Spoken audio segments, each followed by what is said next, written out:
Hello.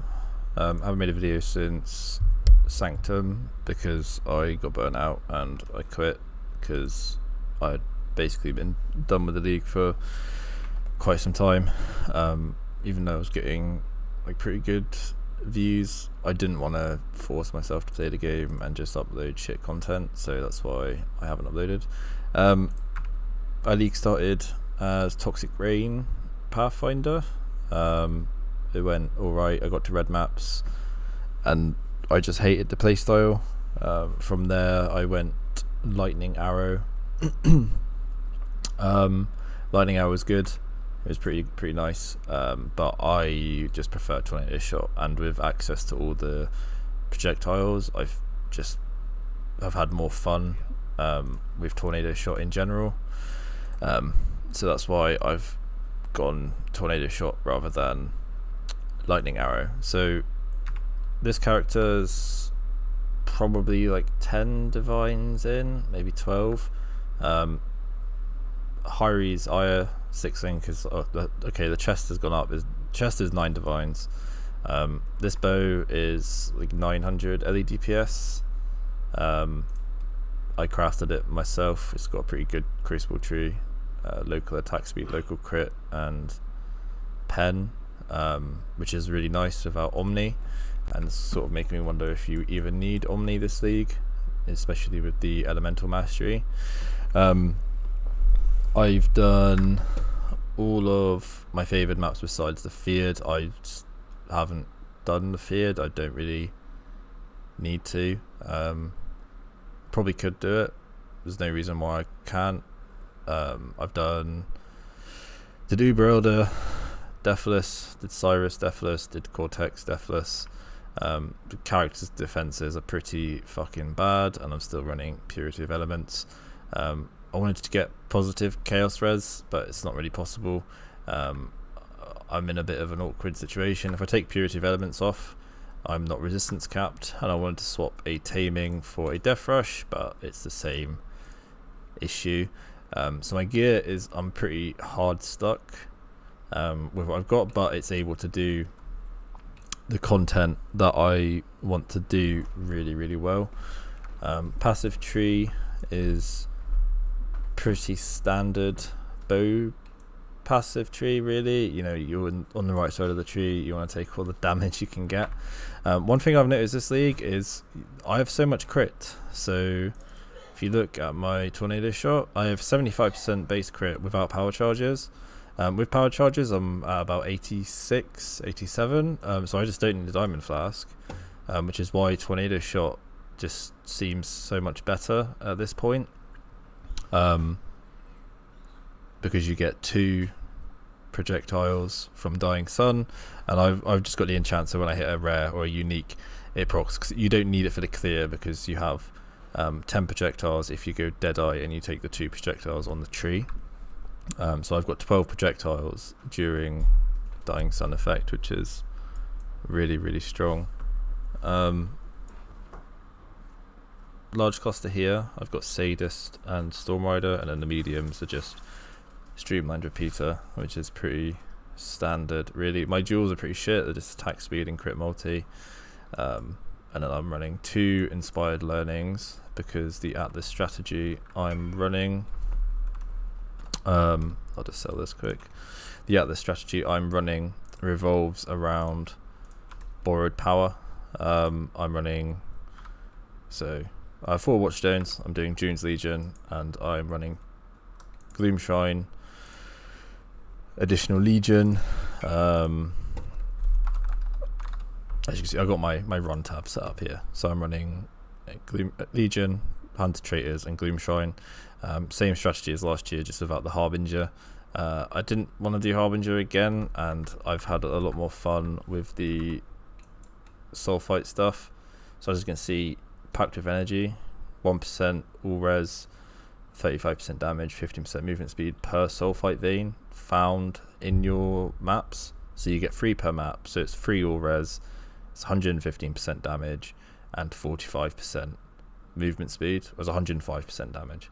So it's just, you're getting a lot of power from the map, and then in combination with that, you take mining byproducts. So 10% chance to also contain an equal amount of azurite, which just gets you free azurite.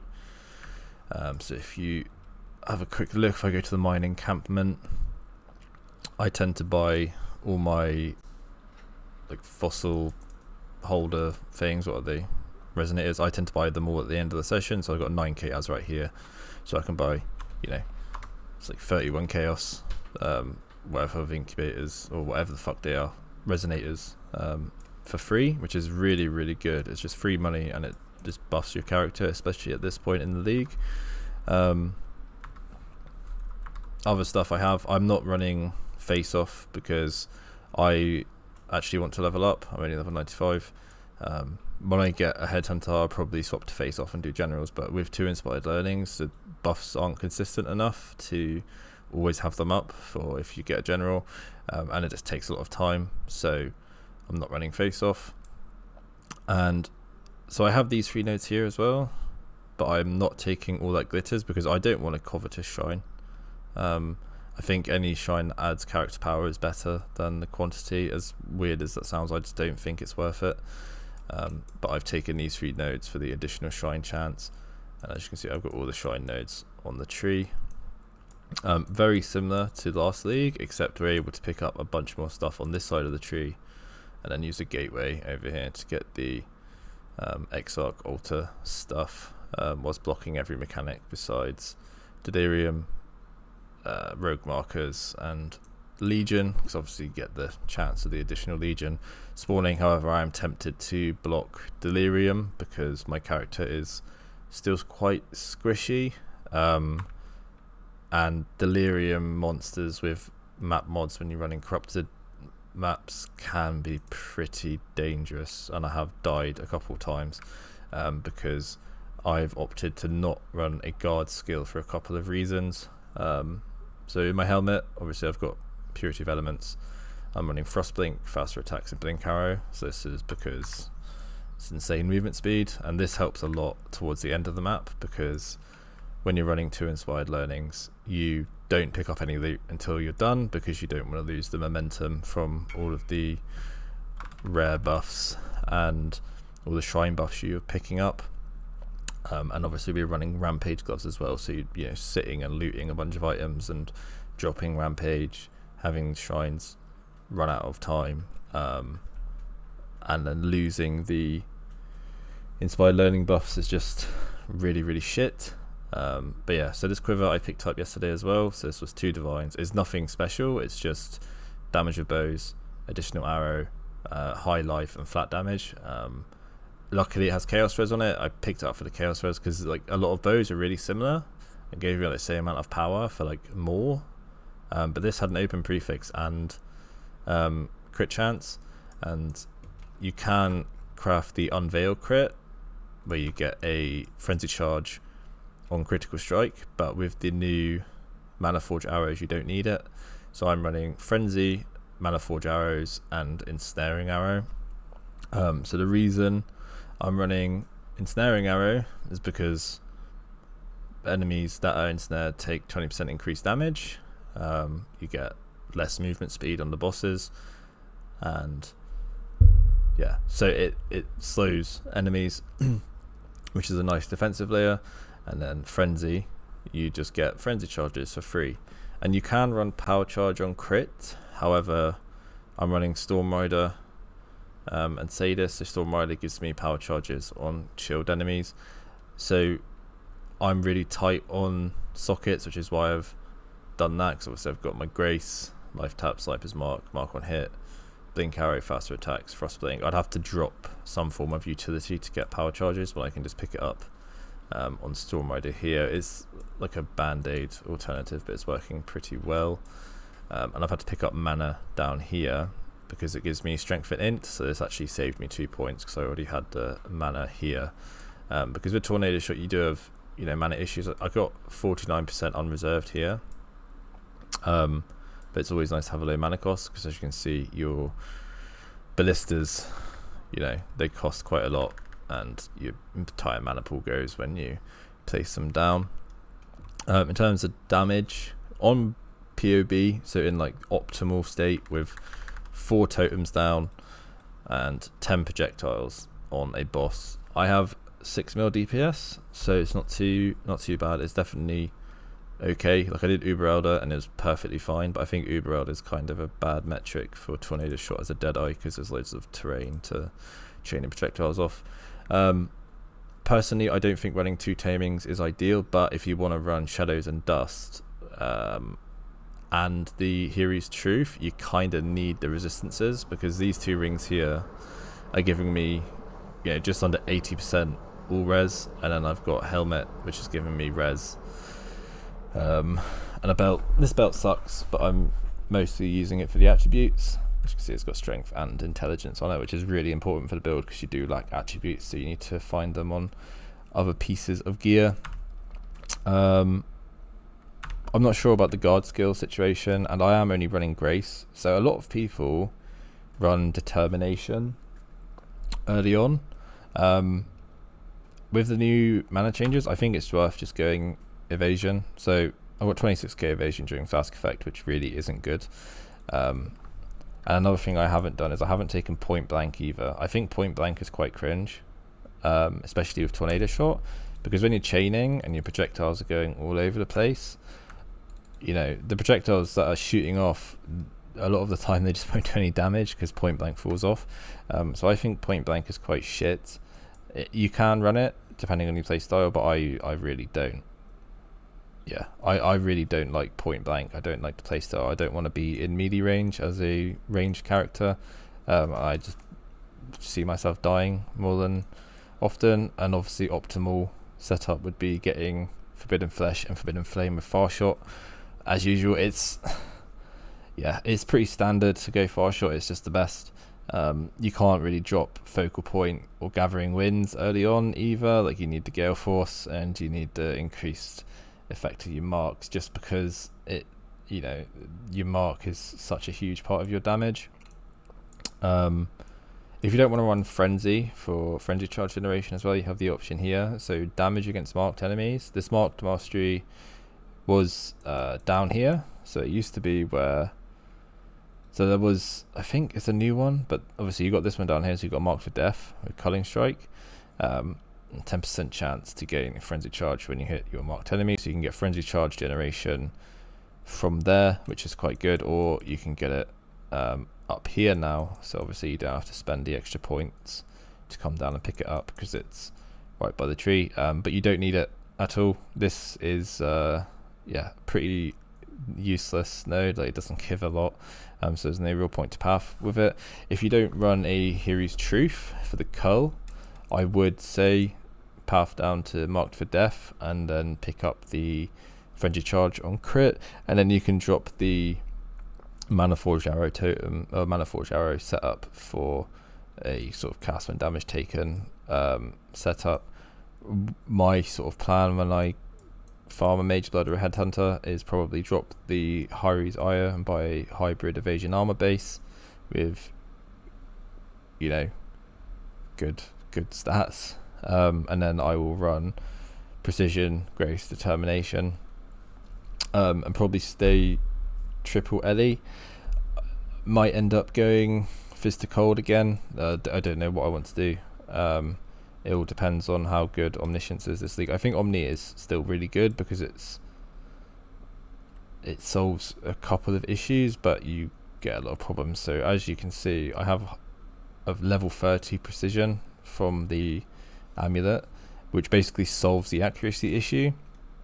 So like, I have these for accuracy and crit, but I only take these nodes because they're the best option, and I need 4 notables here to proc the Inspired Learning, and I'm fairly sure, I think the crit nodes are definitely worth picking up, but as you can see, I still have 97% chance to hit if I don't have them. Obviously these cut me out, so I probably could save a couple of points here when I drop the Inspired Learning, but I just don't think I can't drop the Inspired Learning, which is a shame.